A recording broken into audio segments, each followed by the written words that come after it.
All right, we're back in the lab. We're back in the lab. Back in the lab. Anthony Ramirez here in the lab with my good friend Lance Growth of 1031 Exchanges.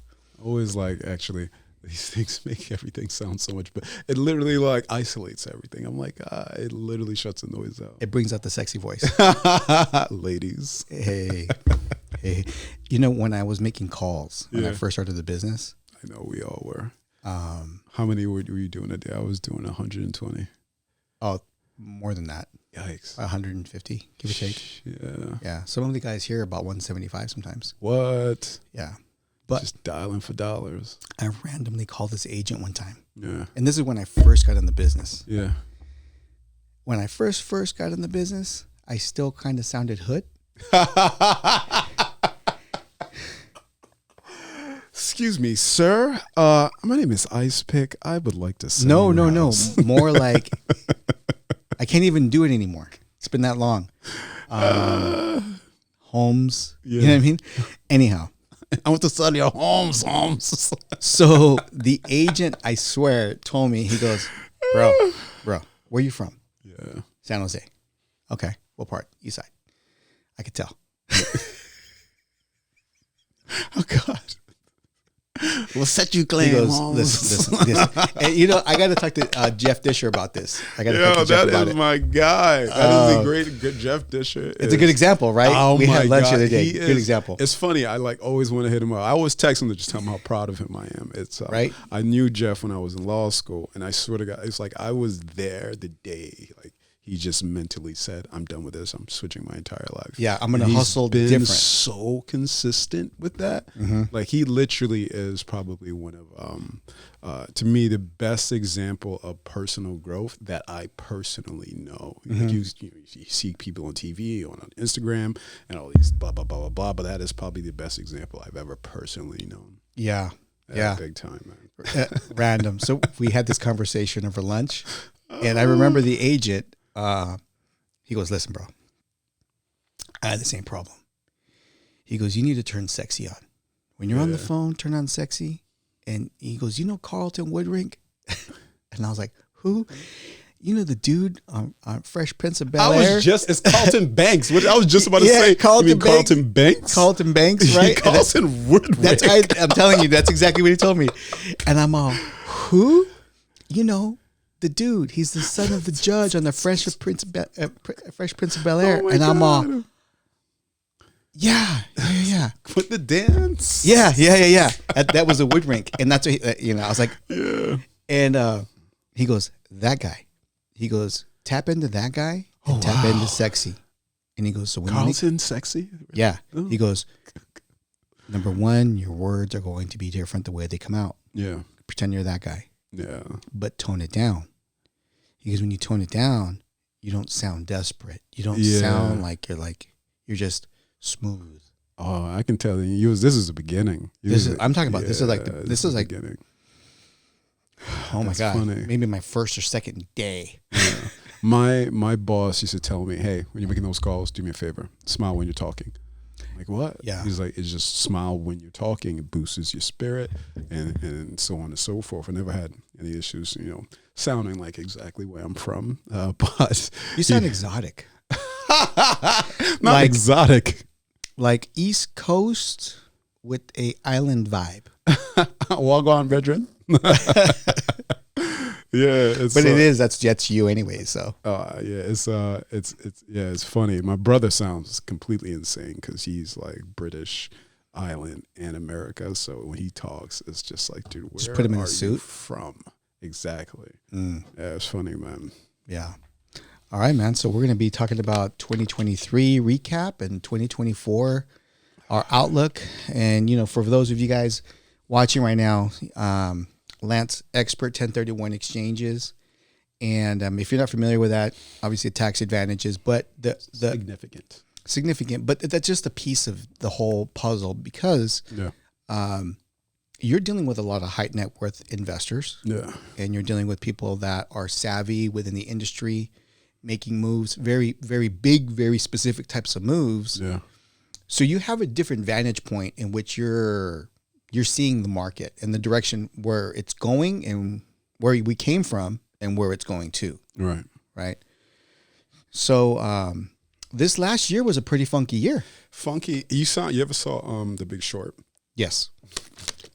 You know when they're going to see whether or not the guy who says, listen, there's an issue in the market, and they went to this town to research it, and the woman's driving him around. She goes, the market's in a bit of a gully. It's in a bit of a gully. He goes, is that in a gully too? Because that guy looks unemployed. The market's in, funky is not the word. I think, honestly, even since I've started in 1031s, because we work so closely with economists, and trying to forecast things.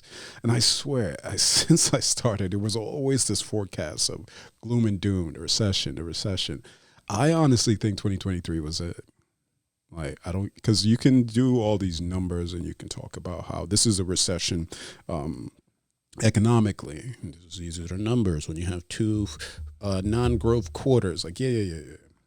To me, a recession is, what does this feel like? Yeah. When I went to the bar a couple of years ago, I paid $5 for this drink. Now you're charging me 18. And then it is when Fed started raising interest rates like that. It really was for the first time in just, maybe because I'm such in the driver's seat of my company, it was wow, people are stopped in terms of buying and selling. There was a moment where it was just grinding, it's just dead. Halt. It died. And then there was just constant information with no clear light at the end, because it was so much uncertainty governed 2023. It was just, are the Feds going to raise again? Dang, here they go. When are they going to stop? When are they going to stop? When are they going to stop? And there was no clear end in sight. And to me, that was compounded with COVID, because for lack of a better word, to me, COVID just demolished just the collective trust in institutions. At first, we started off with the medical field. I think Fauci name is synonymous with, I hate that guy. I don't trust him. Lies and propaganda. And then we have the whole... It is what it is. And then we have the whole, when people started rioting, it was, the George Floyd happened around that time. So then it became this collective distrust in our penal system. And we're just coming off the back of the ones recovered from 2008, which is collective distrust in the financial space, which kind of got reignited when banks started failing. Yeah. Because wait, what do you mean you guys don't have the money? And then the government, thankfully, had to step in. But to me, 2023 was a recession, because it was just so much negative information, people paying a lot more for things, it was depressing. You're gonna hate my real honest to God outlook. Shoot. I like the fact that you brought up the George Floyd thing. Yeah. There's a saying, we're 9 meals away from anarchy. Oh yeah, that's how I felt when the banks fell, because people were just moving along, and I was like, "Do you guys not?" Because it was when the first bank, I forgot, it was that bank that had mostly tech money, Silicon Valley. The Silicon Valley Bank failed, and it's funny. I had enormous amount of capital in the second bank for clients, which was Signature Bank. But I don't open regular bank accounts, because regular bank accounts are FDIC insured, which is up to $250,000. They got you.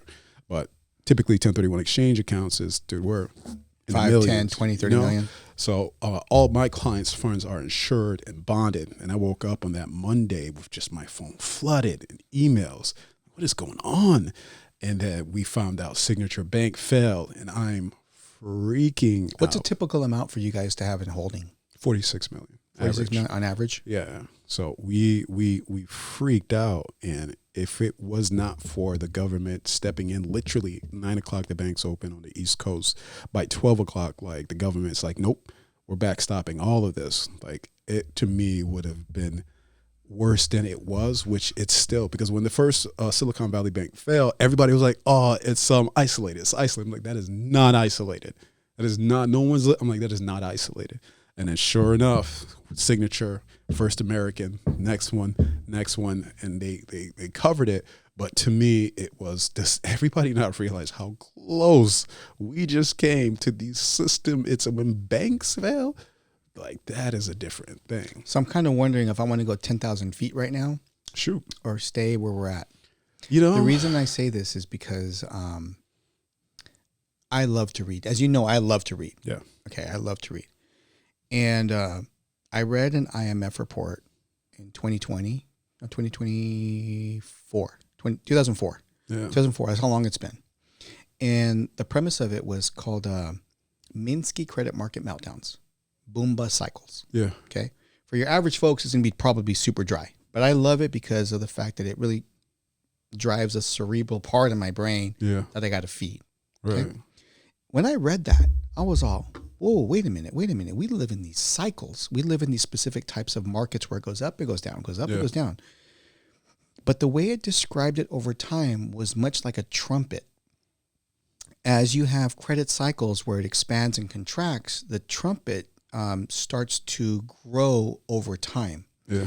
And the reason the trumpet grows over time as you have these up and down cycles is because as currency devalues over time, the numbers get bigger because of the devaluation. Yeah. So it appears to become larger. But one of the key premises that was in there was the systemic problem that we have in our governance system. And what the governance system is in short, putting a blanket on the problem. Yeah. Almost brushing it under the rug. So they're not really actually dealing with the physical problem. Yeah. So case in point, when we had the meltdown in 2004 to 2008, 2004, hey, there's some froth in the market, Greenspan. I like your word choice. That's what he used. It's a bit frothy. He said it was frothy. This guy's a bit frothy. There's some bubbles there. I think we should start raising rates. In the meantime, in the credit market, we were checking people without even a pulse. Yeah. Right? Ninja loans. No income, no asset, 110%, neg am, paying, you know what I'm saying? I wish I was there during that time. I wish I would have charged more. I mean, anyhow, my point is that on one side, the Fed is speaking, it's frothy. Yeah. On the other side, I'm giving 5 loans away to a janitor. Yeah. With nothing out of his pocket. Yeah. So there's this huge disconnect of what reality is happening to what the Fed's kind of like talking about. Yeah. Then to fix the problem, after that meltdown happened, case in point, who went to jail? Oh, one guy. Right?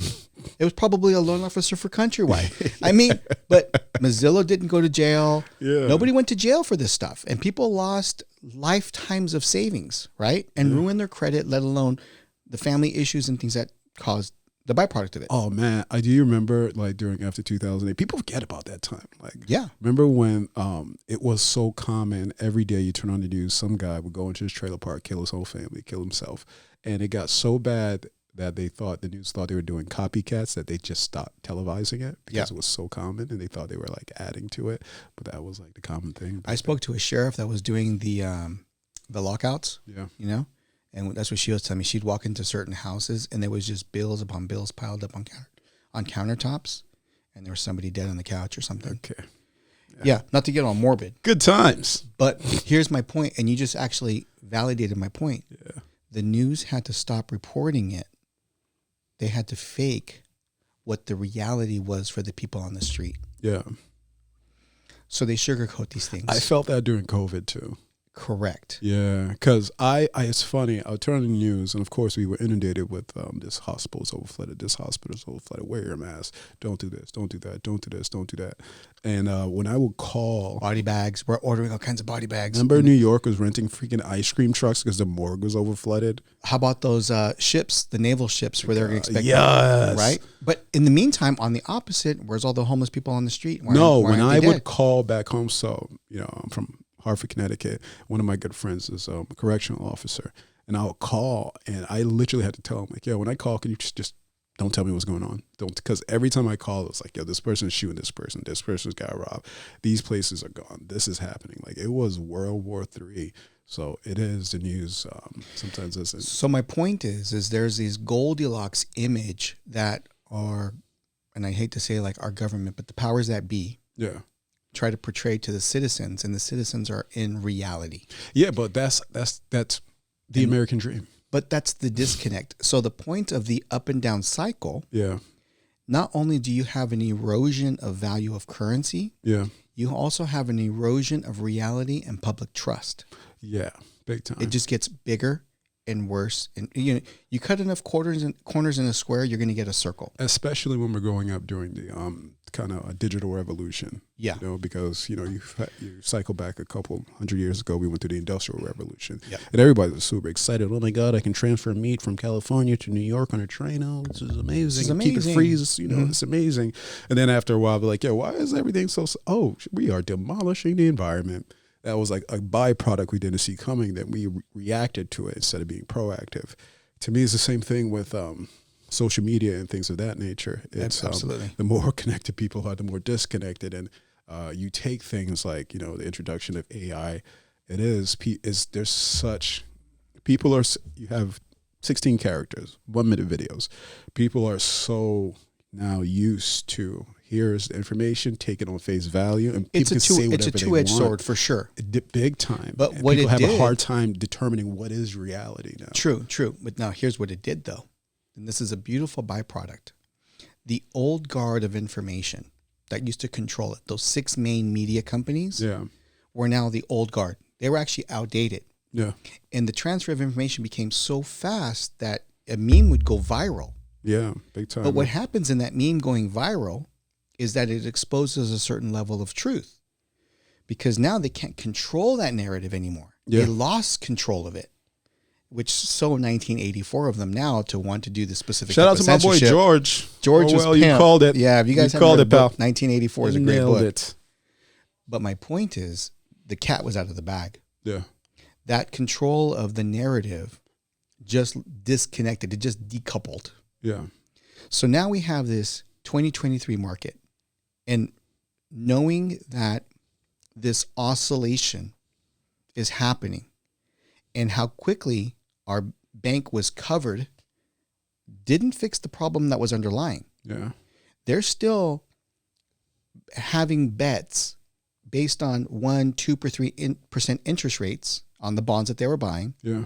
But yet the market is demanding for 6, 7, 8%. Because in the market don't lie. Hey, my money's devaluing at a 7, 8% rate. I got to make at least what it's devaluing. Yeah.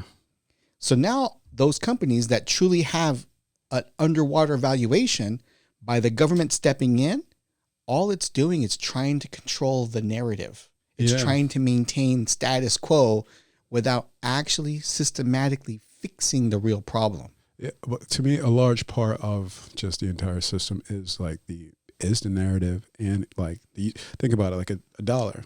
A dollar's a piece of paper. The value of the dollar is the collective trust people put into it. That's right. So controlling that trust, like when banks failed, that to me was just so destructive. Because even me personally, when I'm doing business, people started asking me about fractional reserve interest. I'm like, how do you know about that, sir? Yeah. The hell are you talking about? How do you know when you put, $10 in a bank, the bank loans out 9? You should not know this information, sir. But people started to get curious, and that's the last thing banks want. That's the last. And so nobody wants to hey, when I put my money in the bank, they're loaning it out. Nobody. That information being so common is they like to keep deadly. It behind the wall, and that was the Wizard of Oz. Yeah, they wanted to keep that behind the wall, but because information travels so fast, I could be a gardener and now get a guy's 1 minute, 2 minute clip teaching me about how the Federal Reserve was created, how money gets created, like all these. I'm like, ooh, and just it's like a little. It's not even a red pill. Yeah, it's a black pill. Here's reality, sir. Yeah. Oh shit. Here's reality. And so, without being able to maintain that narrative, now, what does this have to do with monetary cycles, and what does it have to do with last year? Well, part of that IMF report, what it dictated, it said the next big cycle before the end of this entire monetary scheme, it starts with banks, but the next one is way bigger. This one's going to be under actual country currency, their sovereign debt. Yeah. And that's the big one. And this guy wrote that in like 1930s after the previous bust happened. Yeah. Oh, you know who's funny? But Ray, I never pronounce his last name right. Dalio. Dalio. He Changing world order. The cyclical nature of money, and when you read it, I mean, to me, everything has the same pattern. Like the oldest quote in history repeats itself. Like there's just a cyclical nature of monetary income. You know, a great book that goes along with those two is also The Fourth Churning. That's you're right. I've heard about that book. Okay. I've never read it, but I've heard about it. How it's the world is like the fact is the collapse happened, and there's some people that try to hurry it up to lessen the blow. Right? That's right. Yeah, that's funny. So now I gotta read it. So now since you read the Changing World Order, because that goes over countries over 2,500 years. Yeah. In those 80-year cycles, the currency, the dominant currency, U.S. became the dominant currency after World War II. Our gift was that we're going to be the currency reserve of the world. Shout out to the U.S. We did it. We did it. Our 80 years are up. That was a good time, though. I admit it. I enjoyed it. Bricks. I'm buying gold. Bricks. Don't even. But in the fourth churning, it takes that 80-year cycles and breaks it up another 4 quarters. Yeah. Yeah, I saw that. So you have hard times breed hard men. Yeah. Hard men breed good times. Good times breed weak men. And when you take a step back and you look at society today, where we at with our current generation coming? Imagine these kids going to war now, right? Crazy. Slightly depressing, but slightly different. My point is trying to maintain this control of narrative of this good times. What we're really doing is they're lying to us. Yeah. As a society, they're giving us the trophy for everyone. Like, hey, you lost, you get a trophy. Trophies are nice and shiny. Bank, you're going to go under. Don't even worry about it. Yeah. Because we're going to continue to prop up this systemic problem. So when I saw the bank starting to implode, I'm thinking about this huge monetary cycle. I'm like, oh, the big one's coming. My red fox. I'm like, oh, the big one. The big one is on the way. Red fox. But it makes sense now when they want to roll in CBDCs and digital currencies because they got to continue to maintain that. Oh, digital currencies are coming, buddy. I am ecstatic about it. Like, bring it on. I am exhausted with these papers in my pocket. My caveat. That's why I say 10,000 foot view. Okay, so this is what I'm seeing. And I'm down here, by the way, but I'm based off of what these guys talked about. Come back down. The general population doesn't necessarily see that. Yeah, but that's just the nature of all things. I mean, it is. It's 80-20 rule. 20% are typically if that. I know it's probably significantly smaller, especially in America.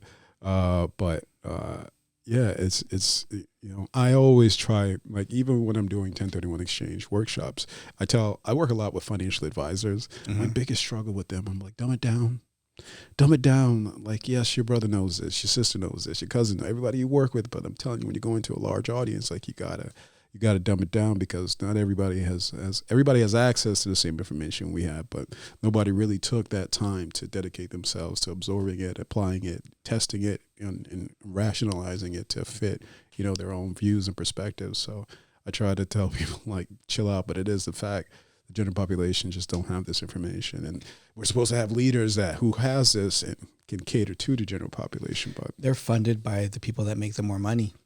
Money's a sweet thing, man. It's a sweet thing. It's a sweet thing. Like in the 2023, the scary thing is that, for me, really recognizing that the Fed doesn't necessarily control our monetary system. Yeah, but the bond market does. It's not even that they don't control our system. Is, to me, like the past year, especially with those aggressive rate hikes, they just showed not lack of control, but just how, I don't want to use, not inept, but like hiking rates really didn't have the impact on There's a certain, you talk about the guys that are like the financial planners, and they're using all these fancy terms and everything. There's a certain point where they start believing the bullshit. True. And so just because they're the smartest person in the room doesn't make them right. That is often the case. Just a quick note to everybody. Right? That's what I've learned over time now, inclusive of myself. Yeah. But when the 2-year treasury started to spike really fast, Yeah. and I'm like, yo, rates are going to go up hard. And no. And then when your general consumer says, oh, I heard the Fed raised rates, and I'm looking at rates jump up. I took a screenshot. I actually posted this on Facebook. The 2-year treasury jumped up to 4%, and their Fed would raise it a quarter. And I was like, yo, this dude's behind the curve. Really behind the curve. A little bit. Because most of the people would freak out if the Fed or the stock market had the Fed raised it a half or 3/4. Yeah. Because remember, if we're in the land of Wizard of Oz, it's a great place to be. It's full right? of illusions and good things. And the Wizard of Oz is behind the curtain, and the people don't know what really is. Yeah. And if he were to shock the market, knowing that they're blind to it, Yeah. that's a bad thing, right? He knows that they can't handle the truth. Yeah. But because there's this lie has been so continuously perpetuated, Yeah.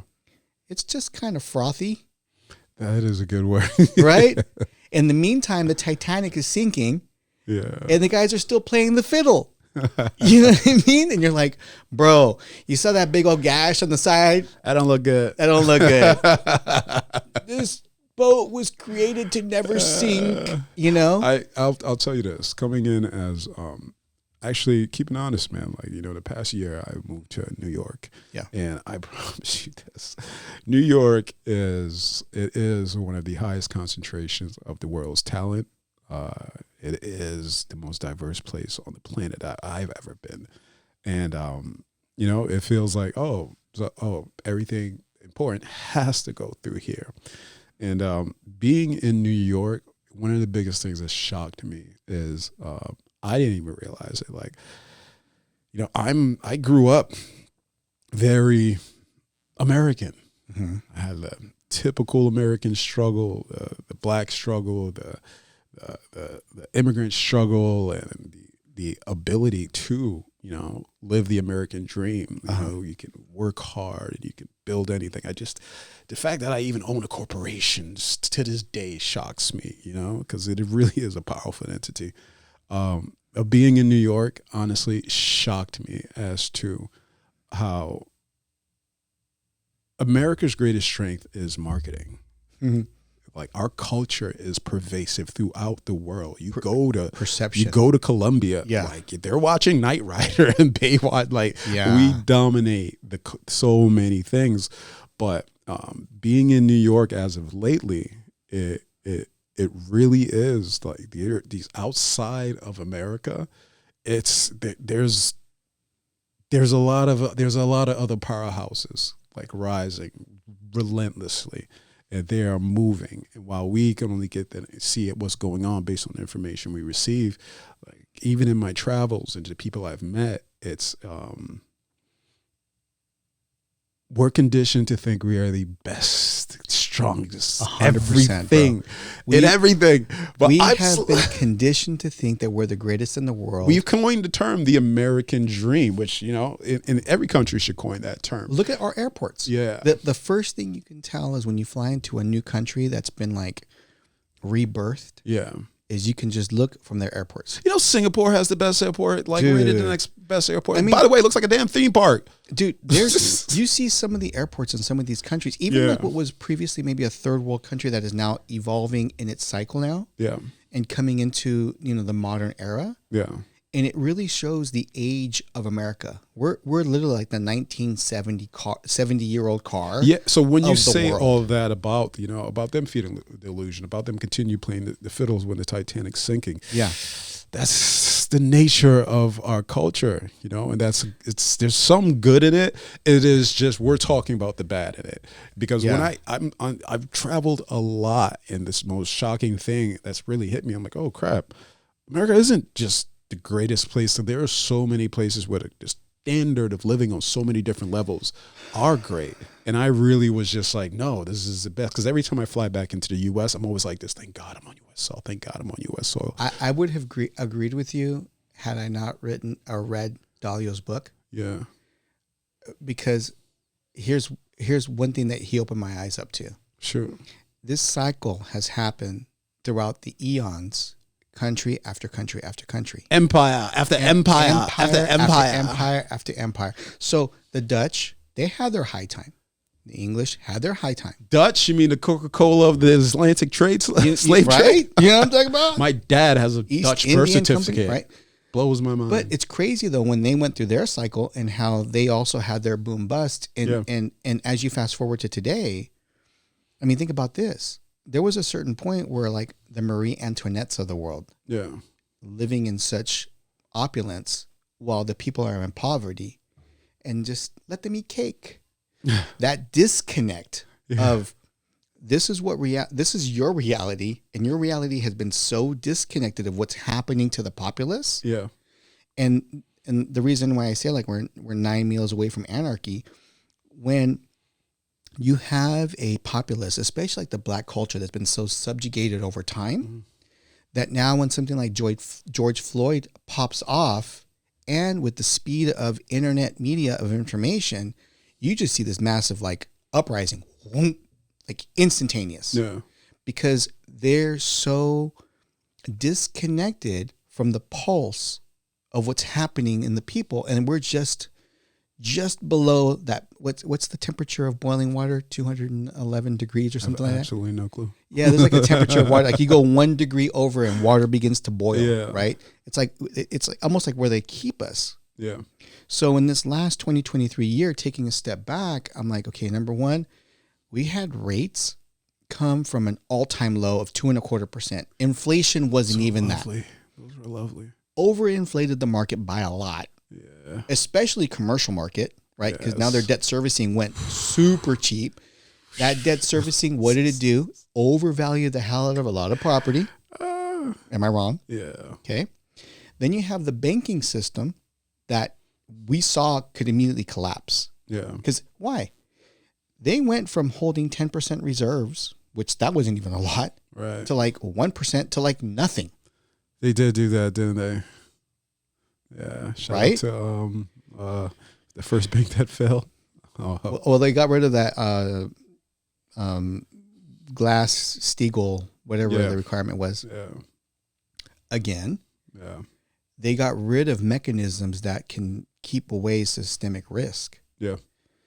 Because, no, this is nice. It's awesome. I've driven a car for 30 years. I don't need a seatbelt. It was sweet. You know what I mean? It's like, so that's the way I look at 2023 is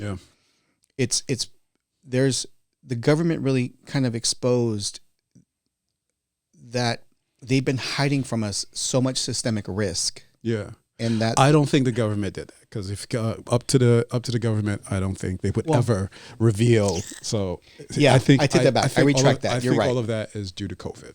I think I retract that. Not the government.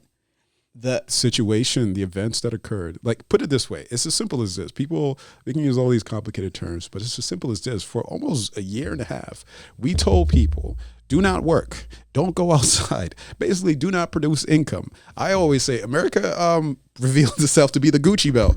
When COVID hit, it was like, bro, that's facts, bro. I get that. Savings? I get that. What do you mean the doctors don't know what this is? Like, don't you have like $1 trillion? Yeah. Who is this man? Bro, and speak of that, right? So now as it gets disclosed and as it's forced to be disclosed. As it's forced to be disclosed because there's trying to we've already seen around the corner. And everybody knows the Wizard of Oz is just some little dude behind the curtain yelling in his microphone. He is very short. But he's still trying to pretend, you don't see anything. There's no man behind the curtain. and in the meantime, we're spending money like drunken sailors. Yeah, man. We're a consumer economy is what we do. We buy stuff. Trying to continue maintaining this false narrative. Yeah.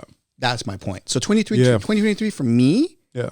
Was more like witnessing an awakening of the general population to a lot of this farce that has been happening. Yeah, but I still don't think like they reacted though. Because you take like France, you take 2 years off the retirement age. What do they do? The farmers bring the fertilizer and throw it on the government buildings. But okay, did you see that? Yeah. I was like, y'all are not fucking around. They're not messing. They're spraying the buildings. Spraying the buildings with shit. I'll be like, you know what? I'm going to pass a law to fix this, but after I pass this law, I need all of y'all names because I'm coming to your house and I'm fucking y'all up. Like, what was that? But think about this though. Those issues they wouldn't have done that if they didn't feel ignored. Yeah. They wouldn't have never. And also, though, France has a history of a more revolutionary populace. Yeah. You know, we just out here eating McDonald's. And But look at Germany Coca-Cola. now. So you see Germany doing the same thing. Look at Poland now. Yeah. Poland's doing the same thing. Look at South America with Argentina. Yeah. Same thing. So we're starting to see what used to be, I think, country related. Yeah. That we become such a global populace now. Yeah. That we're starting to see the average citizen saying, "Hey, I'm tired of this system." Yeah. And that's why. So talking about 2023, it was a tough year. I saw a lot of people get out of the business. Dude, especially, but that happens in real estate. In 2008, that happened. It weeds people out. It's never going to end. This Yeah. is never going to end. And I'm like, I've seen It it. did lose a lot of people in real estate, huh? Yeah. Shout out to everybody that survived, though. Shout Straight out. up. I'm serious. I don't care. I think that is like a bit of a test. It's all right. Are you for real? Are you able to withstand? Yeah. People not calling you, and you got to call, and you got to get creative. Learning how to prospect. learning how to adapt to obstacles and difficulties. So big shout out to everybody that's still in real estate. Everybody that's kind of saying, this was tough, but I have a new ideas, new plan. Like, I really mean that. I think that is such a show of resilience. And I think it really does separate people from the pack, because you have a lot of people out there, always, I can get rich quick in real estate. I can do this. And some people, I'm like, how do you even make more money than me? Like, you're not, what? How'd you do that? And then when things like this happens, the people that are still here, still cranking away, to me, that's like evidence of a certain quality. I 100% agree. Yeah. Like my boy Anthony over here. But the thing is that the grind needs to stay consistent. I know after 2008, 2010, 12, I was picking up a condo here and there, property here and there, just kind of trickling away at investments. Were guys that had never experienced the downturn. Yeah. Were buying 5, 6, 10 properties, flipping 100 homes in a year. They went hardcore because they had never experienced the downfall. You mean they never experienced having to work extremely hard? Right. And I think that we've had an extended period of time of Goldilocks. Yeah. And this curve that we're going through in this roller coaster of economic cycles is a long, teetering, huge hill. Not because people expected, the market's going to crash and prices drop. I'm like, no, bro. That was from like 2006 till 2010. That was a 4-year span for this thing. And when I look at that monetary cycle and how big the oscillations get bigger and bigger over time, 2023 was that year where we kind of started cresting. Yep. And that initial cresting literally exposed so many cracks in the financial system. Yeah. Especially the participants. Typically, that's the focus is the participants. Especially. And now that rates, this is how I'm so sure of this now, going into 2024, now that rates kind of subsided a little bit. Yeah.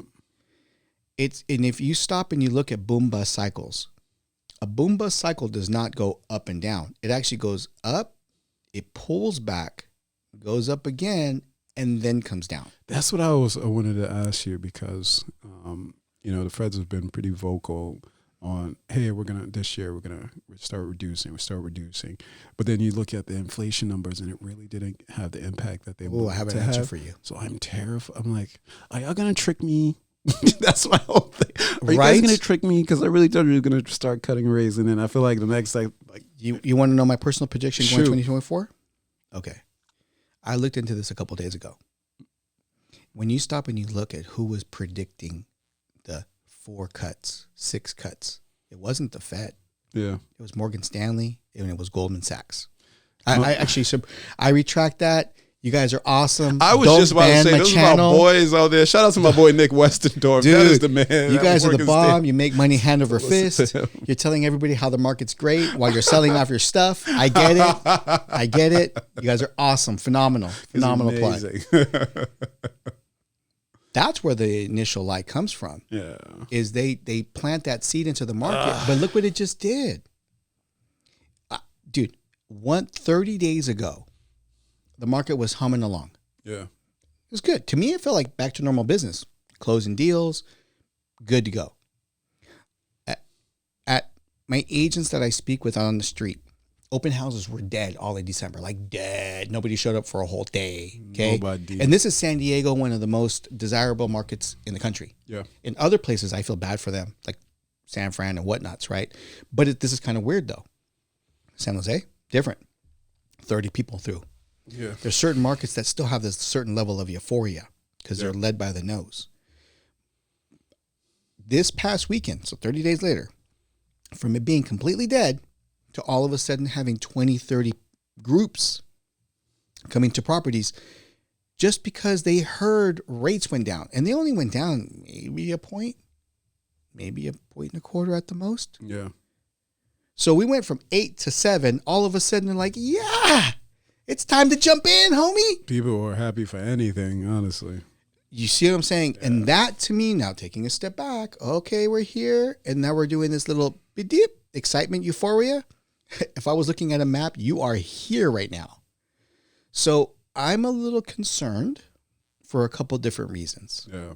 Number one, when we have to manipulate financial products to make you be able to afford the home. Yeah, we're doing backflips with those products, boy. We're doing it now. Hey, let me put you in a 2-1 buy down. Hey, man, if you got a cousin that has $4 in his left pocket, I can make sure you get that. You get what I'm saying? Because why? When volume drops off, scruples get a little weird. People start getting a little savvier. Yeah. See, this is the old school sales part. Because when rates were really low, one of my old CEOs of another company, he told me, he's like, when rates are low, you're just driving down the street and an application hits your grill. Yeah. Rates are low. Like, you're not prospecting, bro. That landed in your lap. Yeah. But because of our egos, we're like, oh yeah, dude, I'm badass. I'm a badass. Nah, bro, you're a paper tiger. You're a paper tiger. That's all it is. But when the market starts to go upstream and it starts to get very difficult, it starts really exposing the people who are in it to win it. Yeah. Right? And either jump in and you just fight against the grain and you go and you fight and you go and you fight. That's what I had to do last year. All it is fundamentals. Yeah. If you think about it. That's what my therapist said. He said, all Lance, it is. if you're feeling stagnant, just get back to the basics. I was like, you just earned your pay. It truly is. Because we were living in such a Goldilocks environment, our ego makes us feel like we're doing great when the wind's at our back. Yeah. Right? The sail is pushing us and we think we're badass. No, bro. You got to recognize. Yeah. The wind was at your back. But now, do you have the wherewithal when the wind is at your face? Yeah. Do you see what I'm saying? Yeah, big time. Man. You don't take your foot off the throttle. Yeah. You power through it. Yeah, and that's my plan, 2024, to literally put the pedal to be obnoxious. When COVID happened, literally the way I used to really kind of develop business, don't get me wrong, I was at every networking event, every escrow office, every agent. During COVID? No, before COVID. Oh, before I was COVID. Relentless. Oh, because you're always hustling, bro. Extremely. But the main thing I was doing was my workshops where out of all the people I would meet at all these different events, I would invite them to my office in UTC, actually. I remember. And it would be 80 people show up and I had about a 10% conversion rate. So I just had that consistent number, 8 deals. And it would grow from there. And, COVID happened. It was like, yo, you can't put more than 4 or 5 people in a room. Literally, I remember I was staring at my bank account when payroll hits, I'm eating ramen noodles. Just staring at it. And then I get you on that. Dude, I had to, I shifted. Personally, I made a phone call. You know JP, Johnny Perez? Mm-mm. He's an agent, but he's old school. He used to be on the Bravo channel, Flip This House, whatnot. He's a homie of mine.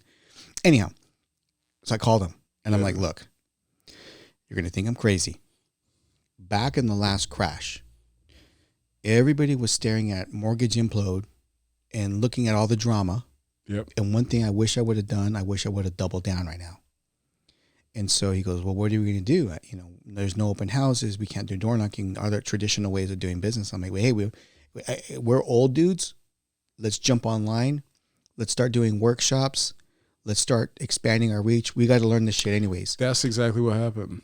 We forced ourselves to get out of our complacency. Yeah. Even doing this podcast now, my mantra going forward now is this. Yeah. Get comfortable being uncomfortable. Yeah, man. right? My mantra is this: you almost failed your first year in law school, and you worked your ass off. And the second year, you had to just be extremely smart and review. So I'm trying to put my brain on overload and just produce some good results. But that's my thing. Yeah. To be extremely smart now. Like I'm not trying to be the last person to know the information. I'm not taking any risks based upon just, this feels right. Like I am obsessing about information. Hard times breed hard men. Yeah. Yes, it does. It does. That's funny. I was like, 2023 made me grow up a bit. Hard times breeds hard men. Yeah, now, man. And I've had different conversations about this in the past. It's you're either motivated in life either by pleasure or by pain. Yeah. And when you've experienced the pain, you're funny. like, I'm going to take the path. Yeah. I'm going to go the hard path. I'm going to get this done. Right? There's the easy path. Yeah. Ignoring it. Put your head in the pillow. Victim mentality. Yeah. Change professions. Hide. Tap out. Take a vacation. I'm going to be a Walmart greeter. Charge your credit cards up. Fake it by charging a shit ton of credit cards. Yeah. And deep down inside, knowing that you're struggling and not asking for help. Yeah.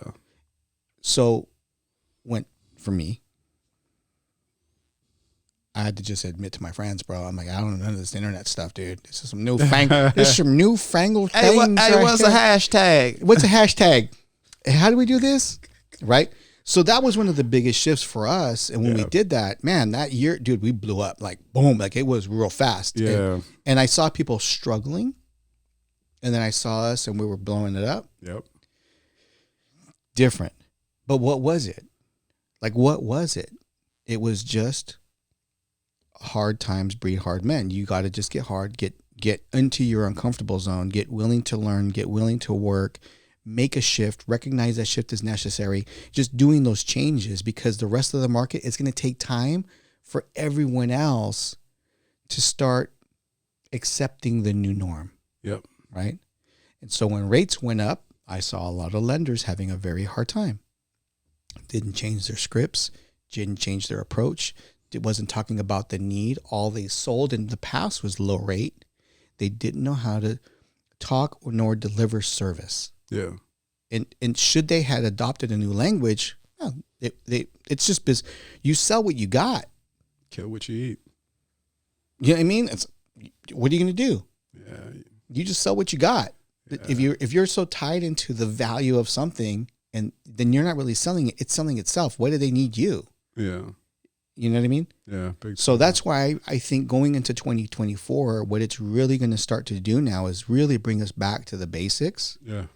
And from the agent standpoint, understanding more of what the need is for the consumer, getting a better understanding to help deliver and provide them a good point of service.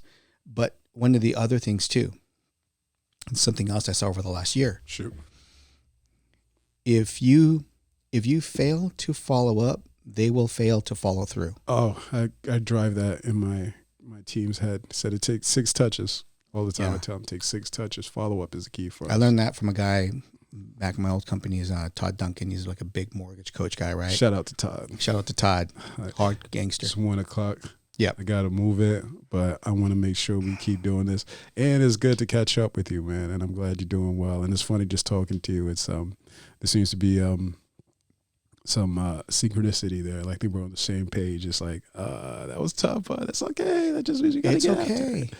Yeah. If your head is still above water, it really is the case that you should have some gratitude for that, because you don't typically hear what happened to the people that their head's not above water. Like, they just remove themselves. And for all those that are still kind of in the space and they're like, man, that was hard, that was difficult. It's like, yeah, but you're still here after the difficulty, like. See, but you're a fighter though. Like, you're a fighter by nature. Yeah. Like, you're a competitive spirit by nature. And I think that's probably part of the essence. What makes you successful is that when times are getting tough, you have to look internal and say, I'm not going to tap out. Yeah, that's the thing too. I do always have that in my head. Right? There's like have my boxing coach in my head for everything. He's like, "What are you gonna do? Quit? And what? You know, what are you gonna do? Quit?" Yeah. That's Yeah. all I have in my head. So So the outlook for 2024, I think, going forward, then, is back to basics. stick to the basics. Don't pretend like, oh, this is Goldilocks. The market's back. Yeah. Easy peasy. No, keep grinding because we don't know Hard. what direction it's going to go. Rates Yeah. pop up again. We fall victim of the narrative. We fall victim of, oh, I heard rates are coming down 6 times this year, and then they don't. Then what happens? But as long as you're, Damn, the federal government again Right? got us. but Like as long as Kanye, you're he got us redlining, again. as long as you're running the red line all the time, and you're pushing and pushing and Yeah, pushing, man, then regardless of whatever the market does, you're going to survive. this is true. Because we have. That's serious, you know, because there were, like you just said, so many people are out of real estate. And to me, I still see the same people I admire. And the fact that I see them is probably the reason I admire them. Yeah. Like my boy, Anthony. Appreciate you, brother. For real, for real. We out.